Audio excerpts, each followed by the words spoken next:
All right, how's everybody doing today? It's Quentin Jackson here with Digital Church. Wanted to come on here very quickly and kind of talk about some of the products some of the things that we have coming up and talk about the ebook. First off, let me go ahead and put this up here very quickly. So I'm going to go ahead and pull this up.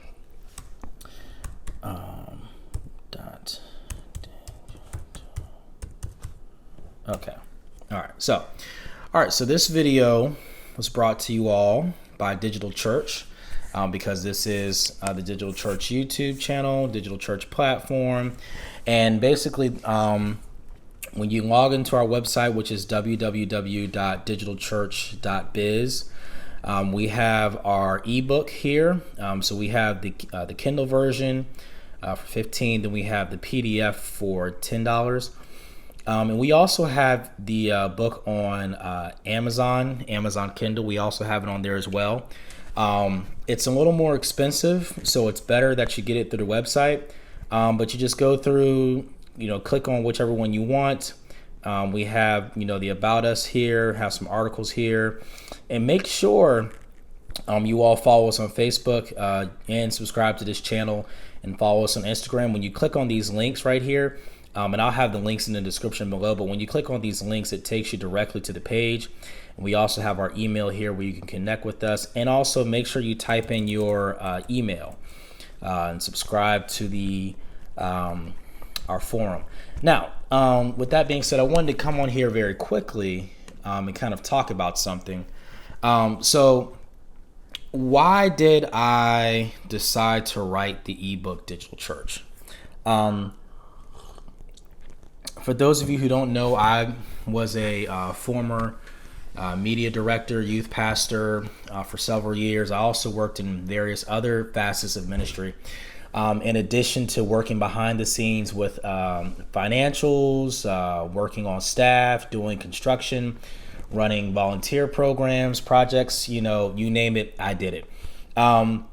So over the years, I've kind of developed this passion, I guess you could say, for churches and for ministries. And I've always been fascinated ever since I was a kid about church business and how churches are ran, how things are done.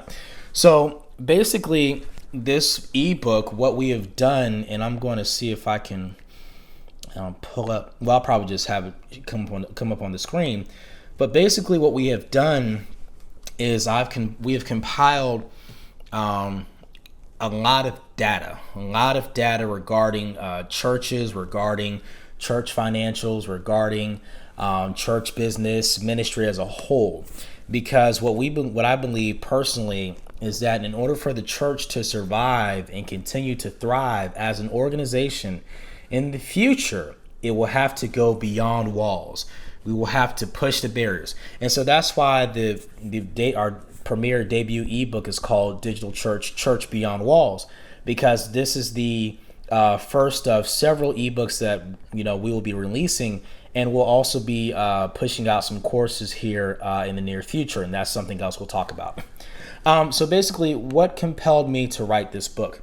One of the main things that we don't look at when it comes to church and when it comes to ministry is we don't look at the logistics. We don't look at the business practices. We don't look at certain principles. And what ends up happening is we get so caught up in, well, I just want to glorify God, or we just going to have church and we're just going to gather in fellowship, which is great. But the problem is if you just focus on that and you don't focus on the other things, then you create this gap. You create this gap in your church. The church, to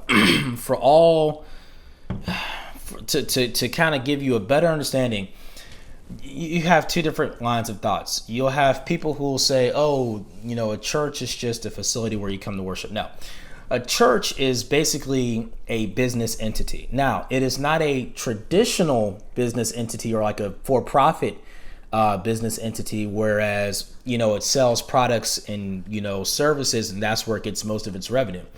Most churches are classified as nonprofits, which mean most of their income comes from charitable donations. And In the new economy, the new economic rules, that is going to be a problem. Because what you're going to see happen is, as Americans have less residual income or less income left over after they pay their expenses, churches will also have will see a decline in their giving. Because what's going to happen is, if your member loses their job, or they're not making that much money, or if the cost of living goes up, that affects the amount of money they have left over to give the church. And I've had this discussion with a lot of pastors, because a lot of pastors will say, well, you should still give your 10%, and God wants the 10%. And that is all fine and well. We understand that. We believe that. That's what we preach. However, you have to be realistic with how people think and how people operate. You have to be realistic, because just like your church has a goal or a budget to meet, this household, they have, goals or budgets they need to meet as well. And it becomes a very touchy conversation when you're telling your members you have to give because that's what God wants you to do, which is easy for you to say because you may not understand. You're not really in their position per se. You don't know what they have going on, just like they don't know what you have going on. And so it creates this tension. So one of the things that I stress very, very, very, very, very hard in this book is the fact that churches need to go beyond just, getting people in their doors to have services. There are so many different things we can do with technology, the internet. There's a lot of different things we can do. And I go into more detail on some of these things in the book. But I really wanted to use this book to kind of introduce a lot of my concepts. And there are other pastors, there are other, church people, so to speak, who are, we're all kind of saying the same thing. We're all kind of seeing the same things because there's this shift happening in modern ministry. And if we're not careful, in the next 5 to 10 years, we're going to see a huge shift, and we're going to see a lot of churches close. So with that, let's do this.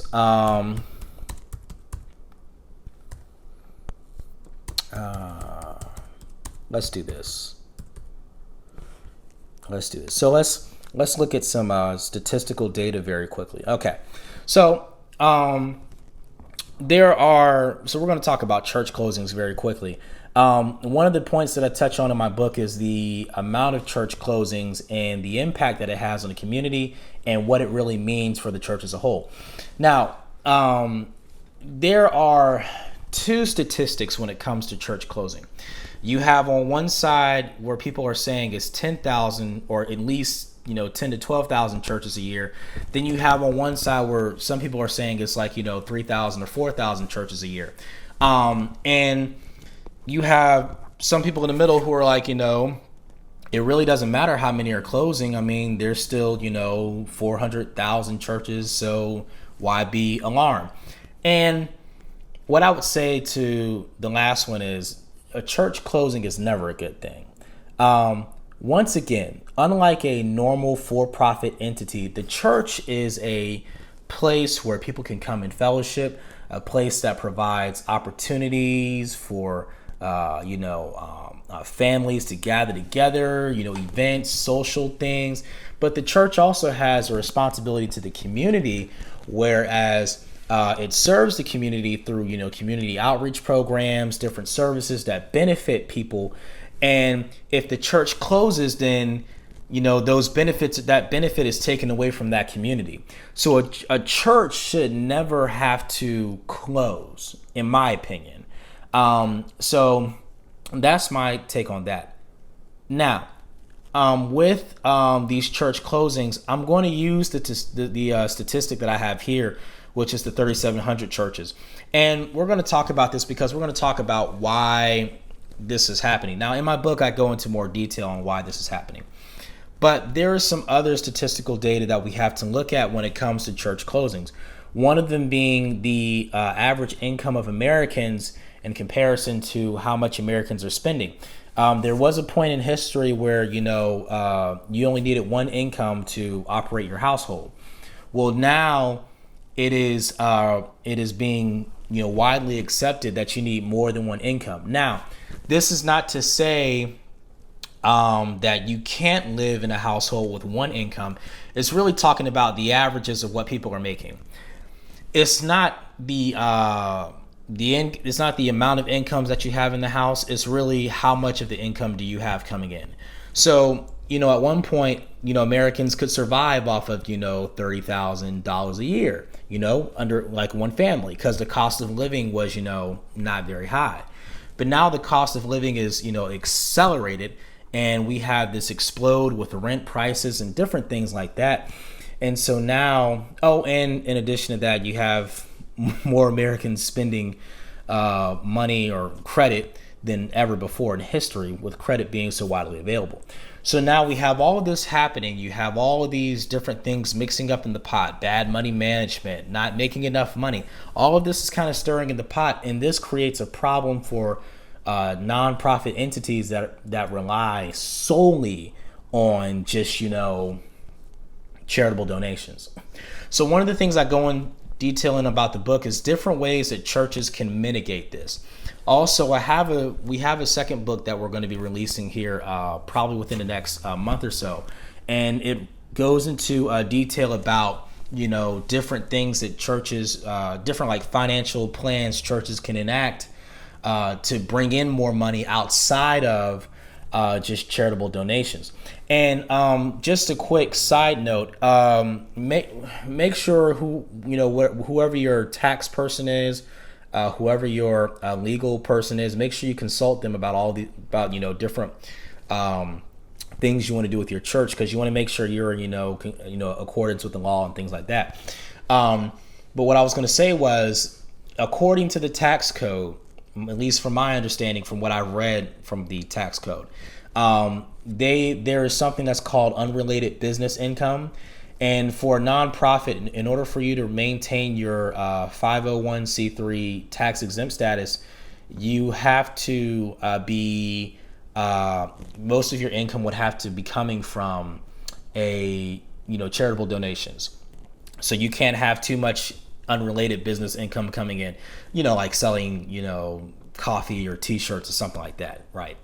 So yeah, I just wanted to touch on that very briefly. So this is one of the main statistics that drives everything we do. So what are some ways we can, stop this whole, well, I wouldn't say stop, but kind of slow down the rate of churches closing?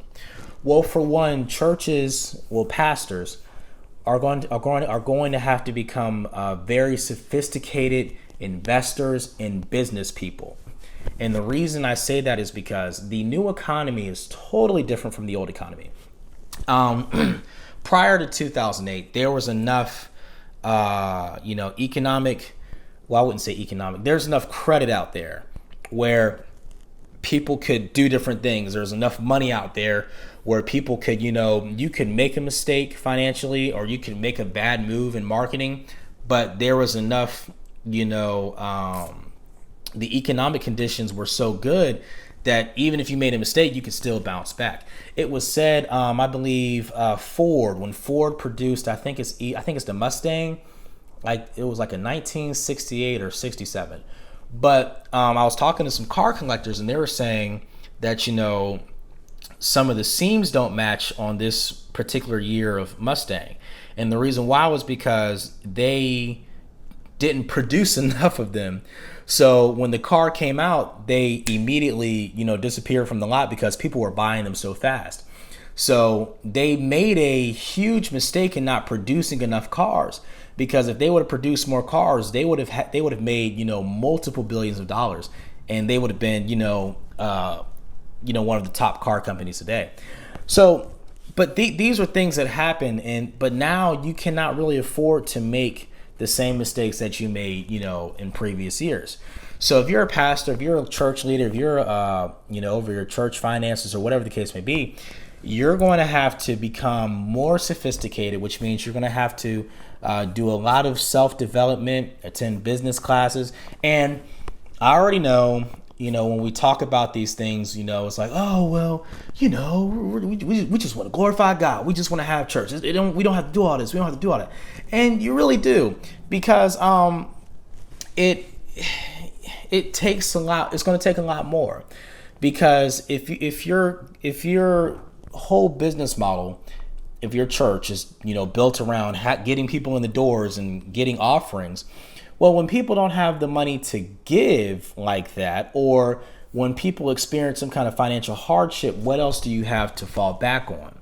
It's always amazing. You have these multi-million-dollar companies like Apple and Amazon, and they've been able to survive tough times because they have sophisticated plans and structures in place to protect them and help mitigate economic hardships and things like that. Because people always tell me, they'll say, oh, well, Quentin, well, you can't plan for everything. And which is true, you can't plan for everything, but you can still make an effort. It's kind of like with the the whole situation we have with this global crisis right now. You have a lot of businesses that have shut down because we're not able to have a lot of human to human contact.